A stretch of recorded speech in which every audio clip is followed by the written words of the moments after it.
But with crypto, there, if somebody gets a hold of your crypto, steals your crypto, then they put it in what they call a tornado app, and it splits it up in 1,000 different ways to keep the Mhm. law enforcement from trying to track where it went. Right. And it's painstakingly hard to try to ever find it. And I did when my computer specialist was cleaning up my computers. There's a page we could see where they went, and I did. The next day, I saw all the emails that were sent, and I thought, well, good, I got them on my computer. But 3 days later, they were all gone. Everything that the scammer just sent me, they were gone. I didn't have any access. I took a picture of a couple of things. I wish I'd taken pictures of all of them, but I Mhm. didn't. I just think they'd always be there on my email. But Right. they were But all gone. that's what they had hacked, and that unfortunately is one of the easiest things for hackers to get into because Yeah. they just But know how to but I do was it. saying the on my one of the I was looking at one of the pages there in my computer, and I said, "There's 38 Bitcoin here." At the time, I think it's worth like 1.8 million dollars. So I didn't have 38 Bitcoin, and he said, "Well, that's probably what they stolen all day, and they used your computer to launder 1.8 Uh, million dollars." Hello and welcome to the Smarter Online Safety Show. I'm your host, Jocelyn King, the Queen of Online Safety. Hello and welcome to the Smarter Online Safety Show. I'm your host, Jocelyn King, the Queen of Online Safety. And wow, what a story we have for you today. I am joined by Dr. Ed Holliday, also known as Doc Holliday. And if Right. you're a Tombstone fan like I am, you can completely relate. He is actually a dentist from Mississippi and does wonderful work there.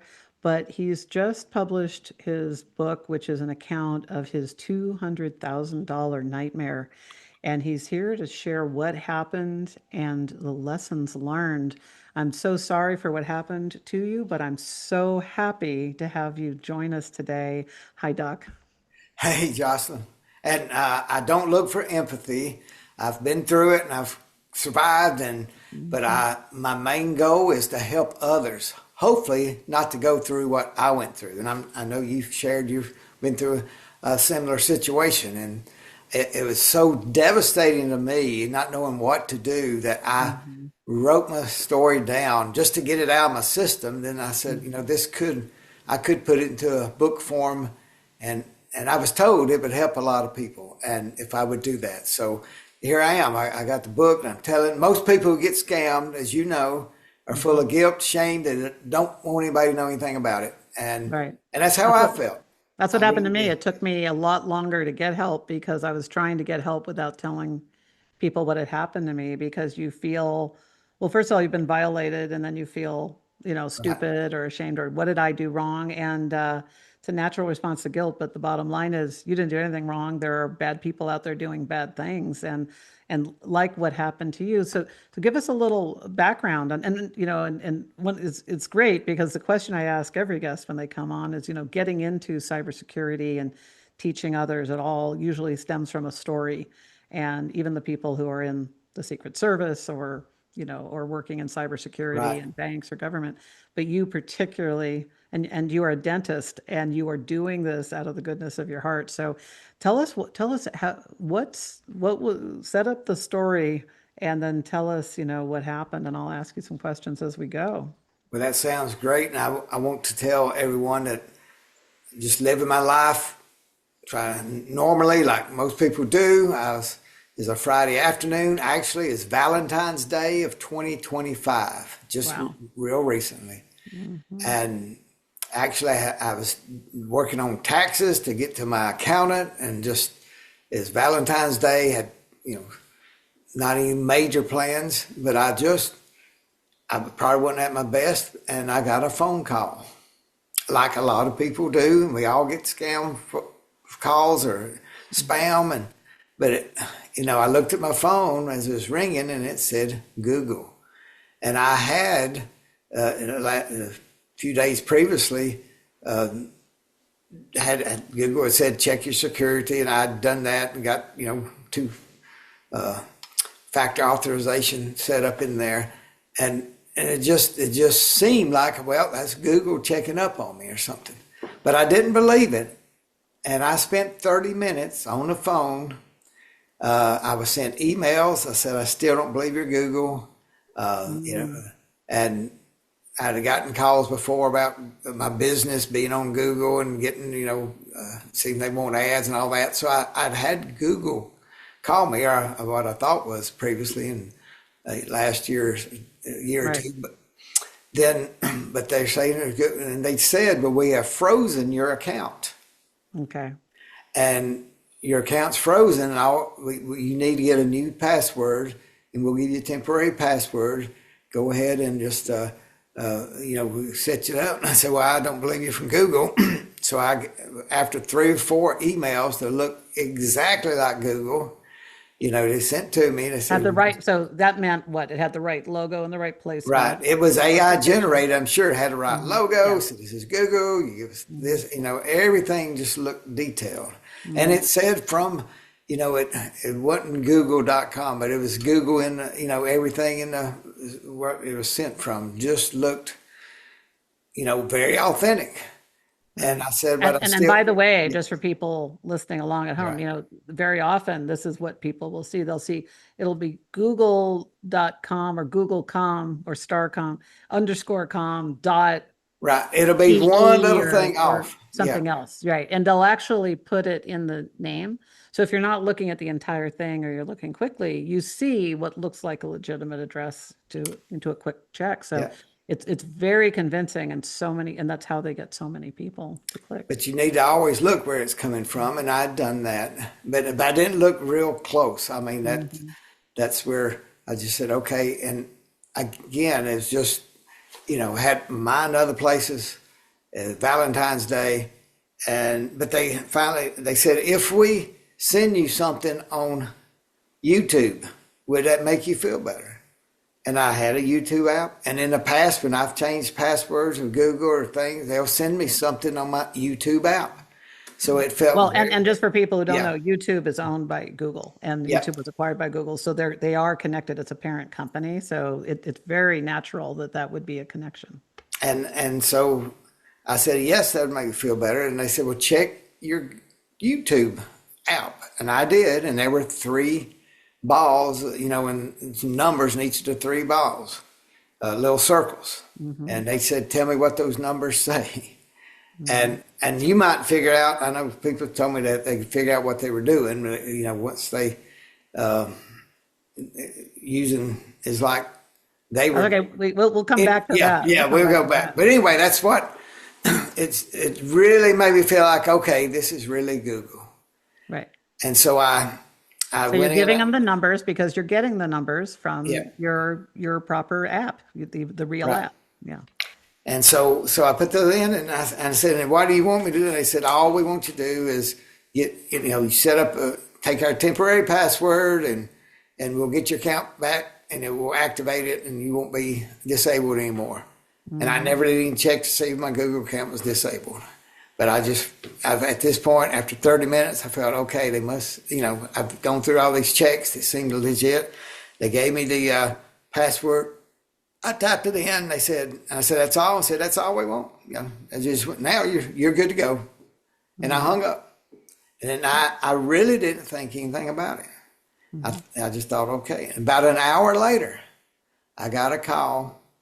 And evidently, they went through, got in my system, read my emails, and they said, I got the phone call, and I know I had cryptocurrency for people who do crypto, and this could be for any financial scam, but for people who do crypto, you'll know what I mean. I had money on the Coinbase exchange, and I had some tokens. I had a Chainlink token that I knew at the time I had 1,999. And so I get a phone call, and they say, this is Coinbase Asset Protection Security Team. And I knew, I'd always heard that Coinbase never calls you. Coinbase will never call you. But they said, this is Coinbase Asset Protection Security. It sounds good, doesn't it? It sounds good. And they said, someone's moving, somebody's attempting in Richmond, Virginia to remove 1,999 Chainlink. And see, they used information that was not public. And that again made me feel like, oh, they know something about me. They knew exactly the number of Chainlink tokens I had, and nobody, that wasn't public knowledge. Right. And so, and I said, I don't believe you. And again, I get a series of emails that say they proclaim who they are, coming from Coinbase, everything on the email. And I still said, I don't believe you, and I'm just not going to do anything. And they said, well, just go pick any email that you've ever sent to Coinbase and send it back to Coinbase, and we will respond to you to prove that it's us. And I went back and found a old Coinbase, and I just hit, reply, and it came right back. We are who we say we are. We're Coinbase. Now, how all they did that, somebody can explain, but that's what they did. And that made me feel like, okay, this is it. I said, well, what's going on? And they said, well, somebody's trying to take your tokens, and we do not want to move them off Coinbase. We just want you to move them from your Coinbase exchange to a Coinbase wallet. And I tapped my fingers and I said, well, I don't have a Coinbase wallet. And they said, oh, that's what we're here to help you. And we will help you move them. And we'll help you set it up, your Coinbase wallet, and we'll move them over, and they'll be all on Coinbase. You'll be protected, and it'll keep these hackers from trying to get it. And I took a deep breath, and it won't do it, but it just seems so legit. And right now, as I'm telling the story, I can't believe I did it. I really can't. Well, most people would, because they're giving you all the signs to make you think, oh, I can trust them. So now You're also saying a very important thing. There's still a part of you going, there's something fishy about this. There's that. Yeah. Everybody who's ever been scammed had some little voice somewhere thinking something wasn't quite right. So, but see, this is where, and I went back and I put together the book, and you see my book, and called my 200K Nightmare. 200knightmare.com, and in my book I went back and detailed it. Being a dentist, know something about medications, but when they said someone's attempting to get your 1,999 Chainlink tokens, I knew at that time they were worth about $38,000. And that put fear in me, and that's what scammers want to do. Yes. And once you get fearful, I really thought somebody was attempting to get my tokens. And of course they were, but your mind, you're put in the fight or flight mechanism. The human brain, when you're in fear, you go in a fight or flight. And epinephrine is produced, or adrenaline. It's produced naturally in your brain, or in your body. Your brain, when you have that extra adrenaline, it's made so you can fight. You either fight for your life or you run as fast as you can, get away from that bear or whatever's chasing you. Right. It's made for when we were moving around saber-toothed tigers, and had to get away. That is built into our human brain, right? Way the brain's designed, and when that happens in the frontal cortex of your brain, your rational thinking is diminished. Because all your blood supply, everything is going to survival mode. And the scammers know that, and they put fear into you. And that's what, looking back, I was fearful of losing $38,000.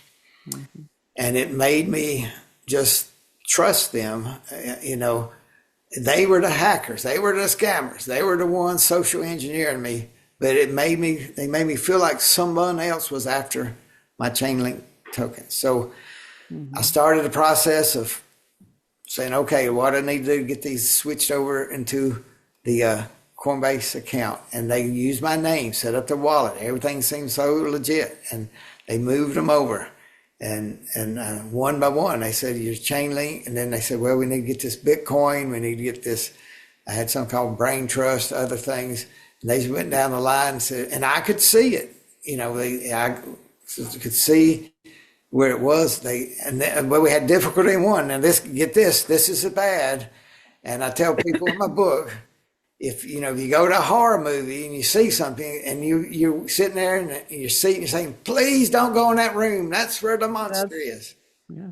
And but I did because they said we're having trouble. We need to see your screen and we can do this faster and make sure we get everything right. So just go to any desk. They told me just go to any desk, download that software, and then we can see your screen. And of course, And what you're downloading is, of course, exactly what they want you to do, which is cool. They get access to my computer. Yes. I think I'm just sharing a screen, but they are in my computer. Mm-hmm. And Jocelyn, I really thought, I've been doing cryptocurrency for about 8 years. And I started right around 2020, 2021. They really didn't have much two-factor authorization. Mm-hmm. And I did all my crypto on one computer. I thought I was being real safe. I said, I won't do anything. I'm not going to surf on the internet. I'm not going to do anything on this computer except you're going to isolate it. We call it keeping it air gapped, which means separate from an air gap around it to separate it from the rest of the world. I'm glad you used that term, air gap. So I did that thinking I was being extra secure. But once they got in my computer, and they were helping me move. And then they said, oh, somebody's attacking your MetaMask wallet.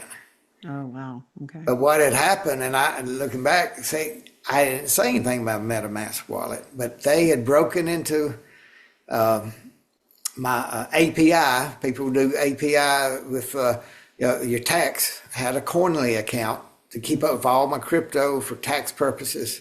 Mm-hmm. And evidently they had read that and knew exactly how many wallets I had, what was in each wallet. They'd broken into that.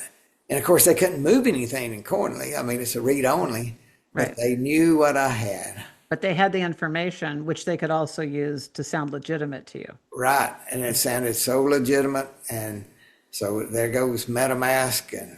And then, but it again started getting that fishy feeling. And it took about close to an hour.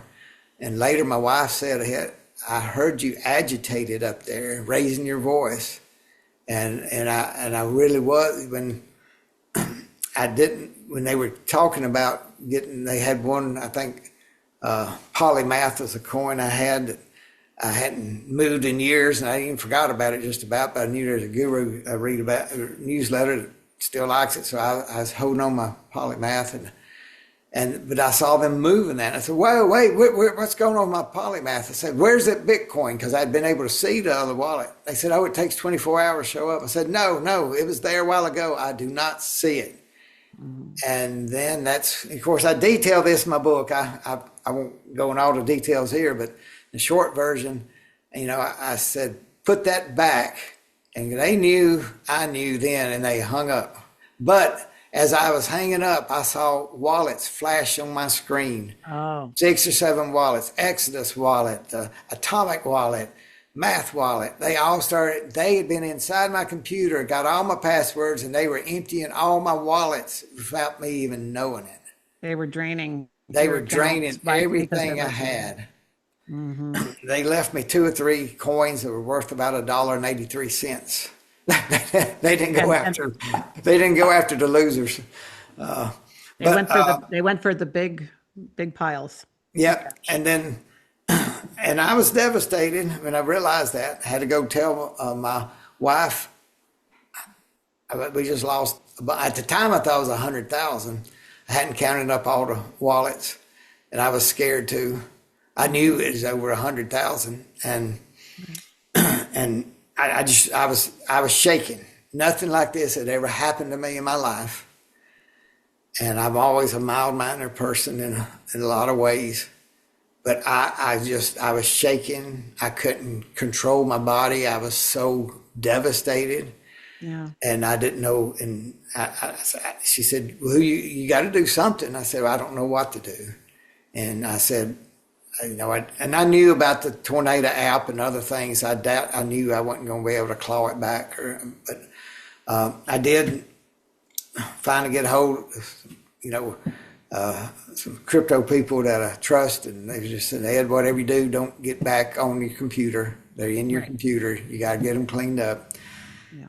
And I went ahead and I write about that in a book. But sort of got settled down that night, knowing it was a mess. But the next day, I went and bought a new computer, a little cheap computer. I could go in, check things, and see how devastated it was. And they did, and I just didn't think they would get into all my wallets. And had 2 or 3 things that were very hard to figure out. Some coins I had, and they got into those and wiped them all out, so I don't have to worry about those anymore. But when I all added up, is $200,000 worth at that time of crypto. That's so devastating, and it's such and that's the thing too. A couple things come to mind for me, because it's not a surprise it was even on Valentine's Day.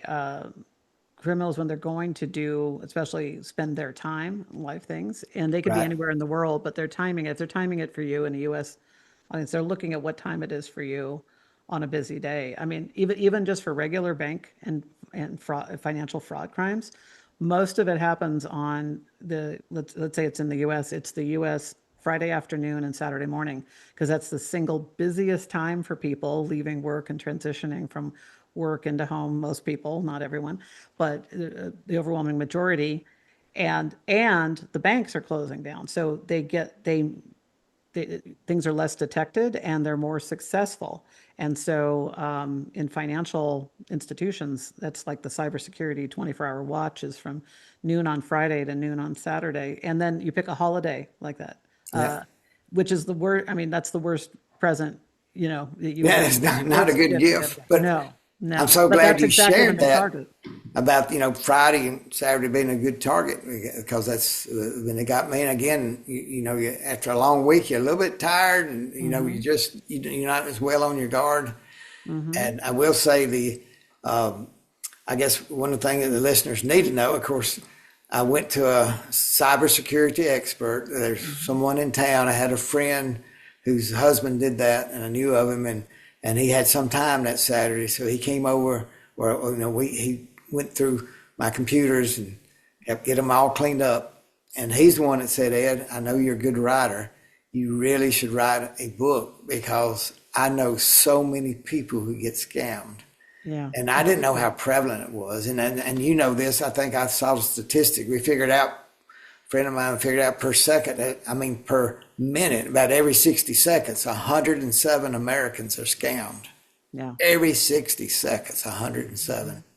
Yeah. And so I'm just one of the many victims. And that's why and I'll just add to that, if I may, just so people know, because, if you think, like, look at you, you're an educated man, you're a doctor, you've been through medical school, you're smart, you're bright, you've been financially responsible, done things with money, you look at all the books behind you on your shelf. I'll be like, you're a smart person.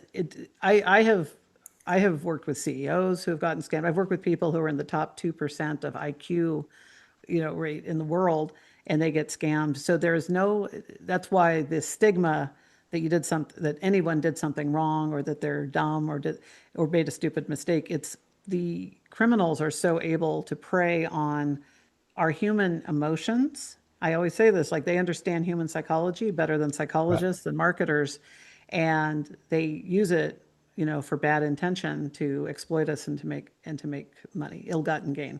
And what you went through is horrific, and unfortunately, far too many people go through it, because the latest stats just came out, actually, from the FBI, but we're just under 1 million people reporting cybercrime to the FBI every year. And even the FBI's own director says that they estimate that that's only 10 to 15% of the actual, because most people don't report it. And so think about what you went through and the odds, and people who listen to me have heard my story and the story of other people who've come on. This, to your point, like, you could be next. You could be in the next minute. You could be the one on Friday of this week, or Saturday morning when they're most targeted. You could be the one, at the next holiday. So tell people what you learned from this, that are the things that you wish you had known before, and that you want everybody to know so that they can stay safe. What are your top tips? One of the things, what you just said, is I didn't do anything wrong. Yeah, I took the phone call, but it was the scammer. They're the ones who are guilty of the crime.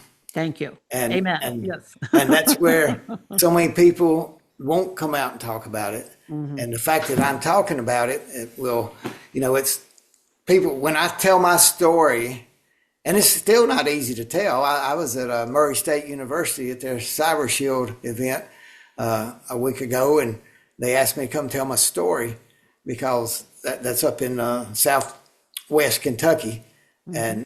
and I was glad to do that. But they were doing a prevention for especially for senior citizens and others. But they wanted me to tell my story, and I'm glad to tell it. But when I tell it, people will. It puts them at ease to come up and tell me how they were scammed or they Yeah. know about a scam. And Right. I had a couple that I knew that they said, Ed, and we didn't tell anybody about 3 years ago. The same thing happened to us. We were on the phone. They said we need to move our crypto, and they didn't do very much crypto. They were over 50, and but they Hmm. had done some, and they lost about $15,000 and never told anybody. And that's what I get that happens a so lot much. too. Once you tell your story and are honest about what happened, people overwhelmingly will come up and go, "I've never told anybody else this, but," and then they tell you their story because we have a stigma about it. I'm hoping that part of what we're doing with this show and getting people to hear and certainly I know for a fact what you're doing with your story is helping people realize this is not a stigma that we want to keep, that keeping quiet about it is actually just aiding and abetting the criminals and blaming the victims or not helping the victims. So it's really important. And you're resilient. You've come back. You've done this. You lost money, but you didn't lose your mind. And so Right. you are a survivor, my friend. But I can see, and I write in my book, how I can see if you don't have a strong mental capacity, Hmm. sometimes it's easy to get washed up into it because you're filled with revenge. You want revenge, you want your money back, you want to hurt somebody, you want to, you don't want to tell anybody, and all those things, emotions are going Yeah. through guilt, shame all at once, and It triggers a real bitterness and resentment. And also also it makes you not trust people, which affects all human relationships until you can sort that out because you're thinking, and there are people who have been scammed by people that they've known or done business with. And then you really, it's even another hit, but it does make you, we don't feel well as human beings if we don't trust somebody. And so the fact that they not only take your money, and part of your self-confidence, they're also taking part of your ability to trust openly, and regaining that is really important, but it's not easy. it's not easy. And you ask, what I've learned to help others is number one, get educated, and that's one Hmm. reason I put together my book with some ways to avoid scams. And one thing I learned that I hadn't seen anybody else talk about is I put together a little game on my 200knightmare.com site. I Oh, got a great. game that's free. You can play it. Gives you a little test of a timed test to see how quick you can think. And, I love and, that. and it's not perfect, but it's a good little game. But we practice tornado drills, we practice fire drills, we practice active shooter drills, but we never practice being scammed. So I said, practice being scammed. There's other ways to do that, and get with your family members and those who are more. I ran into one guy. He said, "I want your book right now," and his wife. He said she's been scammed 3 times, and we've had to shut down her checking account Mm. because Mhm. she's just losing money.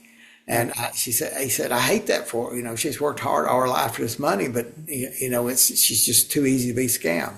Right. And so, but there's people out there that this book and other ways that, and your show is a great education. But I know because, and you know what a tornado app is, where they, put all that money and in a Bitcoin, Well, and put all, for our listeners, please explain it yeah, because we have listeners yeah. who don't If you, dabble in crypto, others who don't yeah. haven't done anything in crypto. Tell, please. But with crypto, there, if somebody gets a hold of your crypto, steals your crypto, then they put in what they call a tornado app, and it splits it up in 1,000 different ways to keep the Mhm. law enforcement from trying to track where it went. Right. And it's painstakingly hard to try to ever find it. And I did when my computer specialist was cleaning up my computers. There's a page we could see where they went, and I did. The next day, I saw all the emails that were sent, and I thought, well, good, I got them on my computer.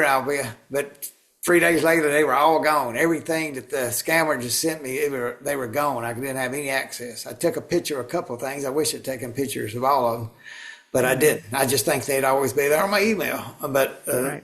they were But all that's gone. that's what they had hacked, and that unfortunately is one of the easiest things for hackers to get into because Yeah. they just But I was saying on my one of the I was looking at one of the pages there in my computer, and I said, "There's 38 Bitcoin here." At the time, I think it's worth like $1.8 million.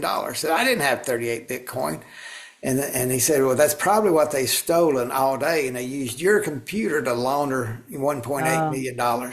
That's true. It's called a blender, like they do a lot of things. And to your point, and the reason it's called a blender is think of a blender with blades at the bottom Right, that you can put solid foods into there, and it's going to turn it into little microscopic pieces. That's right, like you said, and it breaks it up and it mixes it with others and does continuous transactions to sell it, so that it cannot be traced back and it cannot be recovered. That's the challenge with crypto. Even these days, wiring money, it's very hard to get back. But if you catch it quickly, and depending on where it went, you can still get it to save. Like when you send a wire transfer, it goes from your bank. It doesn't go in the other person's account. It goes to their bank. right. The Yes, bank then has to distribute. If you can catch it when it's still at the bank, or that's why some people get spared, is because the receiving bank has noticed something suspicious about the account in their bank, and they put a watch on it.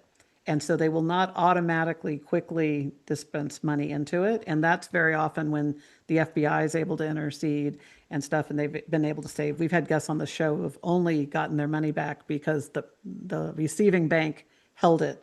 You cannot do that with crypto, with the blender. yeah. It's gone. Sadly, you can't. And then I will say one of the things, because you mentioned it, is the fact that you can't claw it back, can't get it back with crypto. But that is one reason why I can't get back to who did it. Right. But the best way I can do is educate others Exactly. so that hopefully they won't go through what I went through. And hopefully scammers right now, they just, they don't get caught, they get made, they have it made. And I hope in the future they will do more so that the FBI and others can catch them. And I did fill out an FBI report online Right. and told her, and I did my local police, and they came, and I got a report, and they did what they could, but they really couldn't get anything back. Right. So The one question for you, what did yeah, you learn from the phone call piece? Because here's the thing, it's called social engineering.